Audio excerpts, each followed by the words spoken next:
So, what is the FIRST Tech Challenge? Well, first, we need to talk about FIRST as a whole. FIRST means for inspiration and recognition of science and technology. It's a global nonprofit organization that prepares young students, pre-K through 12, for the future through robotics competitions.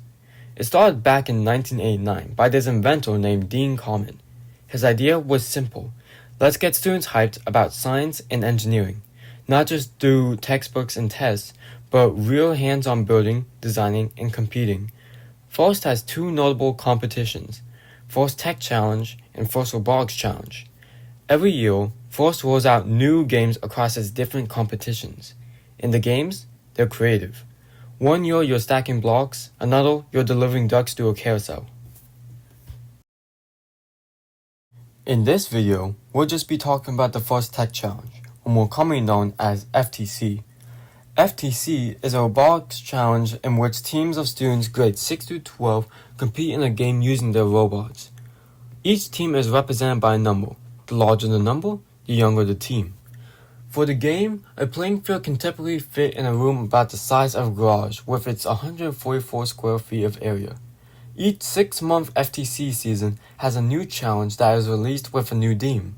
In 2024, for example, the season was titled Into the Deep with a theme of the ocean. For Into the Deep, robots would take these blocks and put them in a bucket, or they would put these clips on the blocks and hang them on the bars. This is not just for Into the Deep. Each competition follows this pattern of gameplay.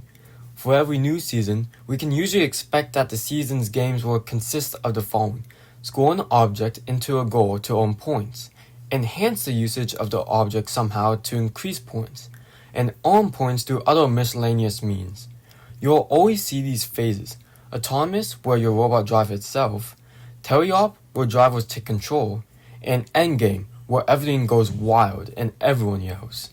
If you've been around FTC for a bit, you'll start noticing the pattern. New games, similar structure, tons of room for innovation. So, how does a typical FTC season actually go? Well, Kickoff happens in the fall. Typically, we all gather, or live stream, to watch the game reveal. Everyone immediately freaks out. There are two sides of the coin. One team will take their time building their masterpiece, while another rushes to build it within the next 24 hours. After the kickoff, it's weeks of planning, building, testing, breaking, fixing, and panicking. You'll compete in league meets or qualifiers, depending on your region. Do well enough, you move on to regionals, or even possibly worlds. In some cases, you might find your team hosting a scrimmage, an unofficial event. Honestly, the chaos is half the fun. Now, let's talk about what actually happens at a competition, because it's more than just driving a robot.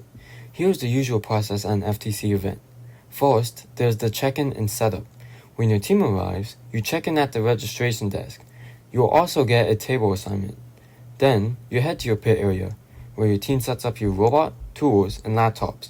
Always remember to wear goggles inside the pit or playing area for safety. You also want to submit an engineering portfolio for the judges to see how your robot was made. Before you can compete, your robot has to pass inspection. There are two parts to this inspection. There's the hardware inspection, which checks the size of the robot, battery, wires, and how safe the robot is. We can predict that robots will have a size constraint of 5,832 cubic inches, or 18 by 18 by 18. Then, there's the software inspection, which makes sure your code and control system follow the rules. If something fails, you can fix it at your pit and get re-inspected. But before all this, you want to double check with the manual to make sure beforehand your robot follows regulation. Second, there's the judging session. You'll have a 10-minute interview with a panel of judges. Typically, you want to set aside 5 minutes talking about your team and 5 minutes answering the judges' questions.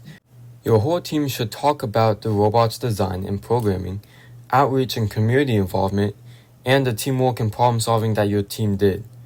Be honest, professional, and enthusiastic. Judges will ask follow-up questions based on what you say, so make sure you choose your words carefully here. The judges also walk around the pit area throughout the day to ask questions about your team and robot, so make sure someone is always at your team's pit. You'll compete in several matches throughout the day. Each match is 2 minutes and 30 seconds. 30 seconds for autonomous, 9 seconds for driving control, and 30 seconds for the endgame. You're also going to be paired with a random partner, which is called an alliance, so teamwork is key, even strangers. Winning isn't everything as well. Teams are also judged on how well they cooperate and follow the rules. After qualification matches, the top teams get to pick alliance partners for the finals. Based on the competition, the number of top teams vary. Remember, this is a strategy game. Teams will pick based on performance and compatibility. In the final matches, alliances battle it out in the semifinals and finals. But even if you don't win on the field, your team can still win awards like the Think Award, Connect Award, Control Award, Judge's Choice Award, Inspire Award, and more.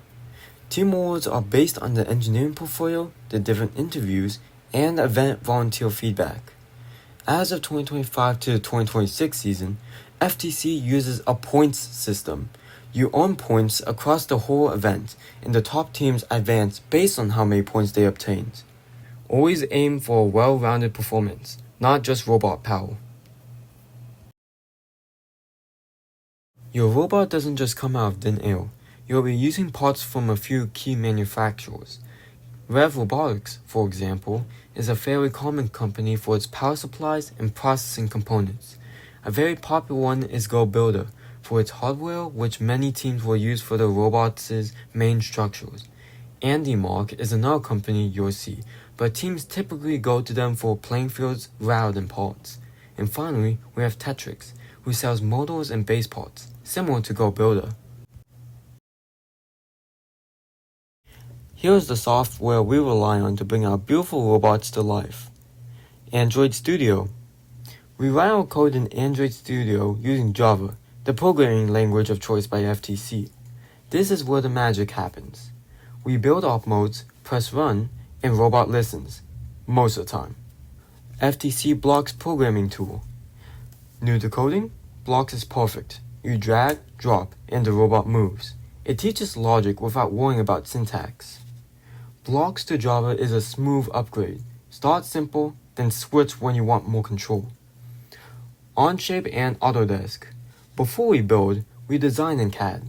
Onshape and Autodesk lets us test ideas, measure parts, and document everything so build day is not chaos. GitHub. GitHub is our team brain. Multiple people can code without nuking the whole project.